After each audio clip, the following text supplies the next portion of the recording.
Hello, I am Endlessness and welcome back to Final Fantasy VII Ever Crisis, and in this video I'd like to give you a guide for the stage level 250 battle in the current battle ranking event. For stage level 250 battle I chose Sentinel because I don't have anything for physical earth, and it turns out Sentinel is actually surprisingly easy and he doesn't hit hard, and those 10 awards, those two arts are actually more annoying than a Sentinel itself, I think. And here you want to go fully magic and have no physical abilities, as any physical weapon or materia ability will cost you 2 more AEB, but also characters can get hit with darkness, so if you bring anything physical you also might want to bring Asuna Darkness just in case.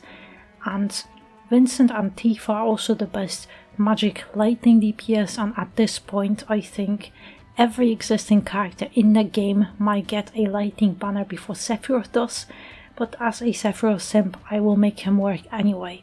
And with the Odin gear I think Sephiroth actually is viable here, and I also don't have anything else or better with magic lightning than Sephigod. But yeah, ideally you want to bring magic attack buffs, lightning resistance debuffs, magic defense buffs, and if possible, if it takes you a bit longer to defeat him, Sentinel will also layer in the battle switch modes from magic attacks to physical, so in this case physical defense buffs can be also useful. And also I tried to lower my team's power and make it more accessible, especially Sephiroth's DPS, to not overkill, but of course you should equip your best weapons and materia to boost your DPS and your stats the most. Aerith has Bahamut outfit with any limit break or summon, Baharod for heals, Terror to debuff lightning resistance of all enemies, and it works very well with Sephiroth doing AoE damage, but you could also equip Crimson stuff here to debuff magic defense of all allies, and it will also work great with Terror's ultimate weapon, D-Faith for the opening and Exegor, and in sub-equipment slots Aerith only has a guild weapon with magic defense for allies. Barret has Give Voucher outfit with Thunder Blizzard, Elector Cannon for DPS and to debuff attack of all enemies, Escutcheon to buff magic defense and attack, ultimate weapon, Exegor, Mana Breach and a random stat stick. And then in sub-equipment slots, Barret has a guild weapon with magic defense for allies and a weapon with magic attack for allies. Sephiroth has Odin outfit with Judgment Bolt, CC Alloy Sword for DPS and Odin to apply exploit weakness, ultimate, Exegor just in case and offensive stat stick, and in sub-equipment slots Sephiroth has Hugin Munin to max out magic attack ability.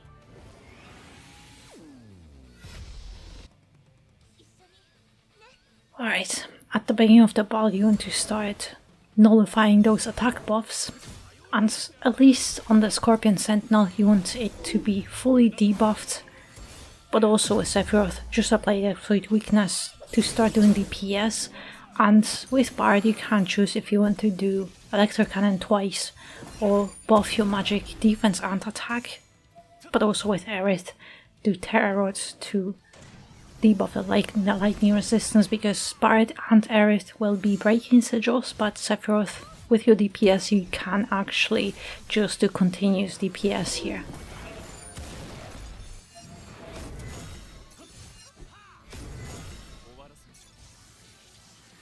And actually I'm just going to use Genji once, just for that attack buff, because Barret has to be breaking sigils, otherwise he won't have enough AEB and you would have to compensate and break at least one sigil with your DPS here. But also I won't be using overspeed on Sephiroth because I have actually maxed it out and I don't want that big DPS boost here, but whenever you have overspeed ready you can use it. And alright, Odin was expired. But with Barret you just have to pay attention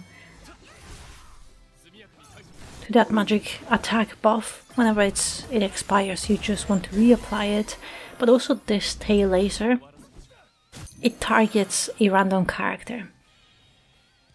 I tried and it is random. Sometimes it's Echo, sometimes it's Bard, sometimes it's Aerith, and luckily it doesn't really matter, because that stay laser, it doesn't really hurt too much.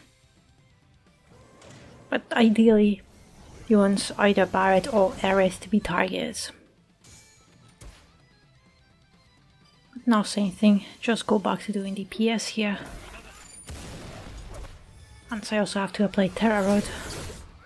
Just pay attention to all your buffs and debuffs. Whenever you see them expiring, just reapply them.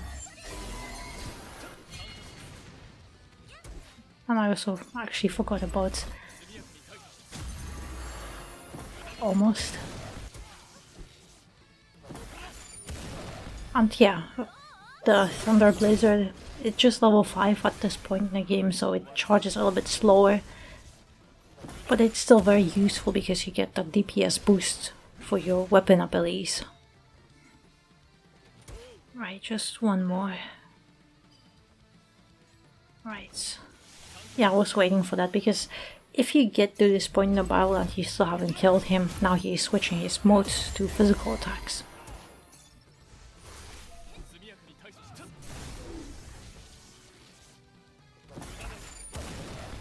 And here you can use Barret's ultimate weapon, the free-to-play ultimate, because it gives you high potency physical defense buff here.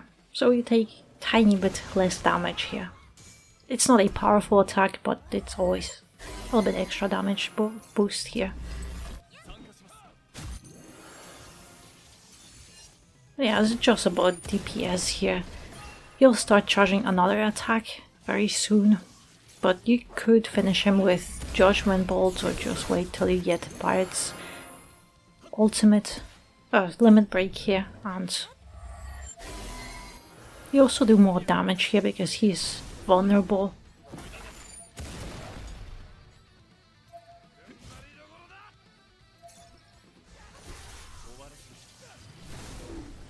Oh fine, actually. I'll just take that hit. It's just a little bit annoying because he doesn't even have its tiny pixel here. You can't even see it. But yeah, you could just finish it with Judgment Bolt at this point, or much earlier, depending on how much DPS you have. But it's shockingly easy compared to other stage level 200 and 250 battles. I found the last one was much tougher, and this one is surprisingly easy. I'm not sure how else to say it. And it's very nice to see that they made it very accessible. But yeah, that would be it. So I hope you found my guide helpful, and thank you very much for watching, and I hope to see you next one.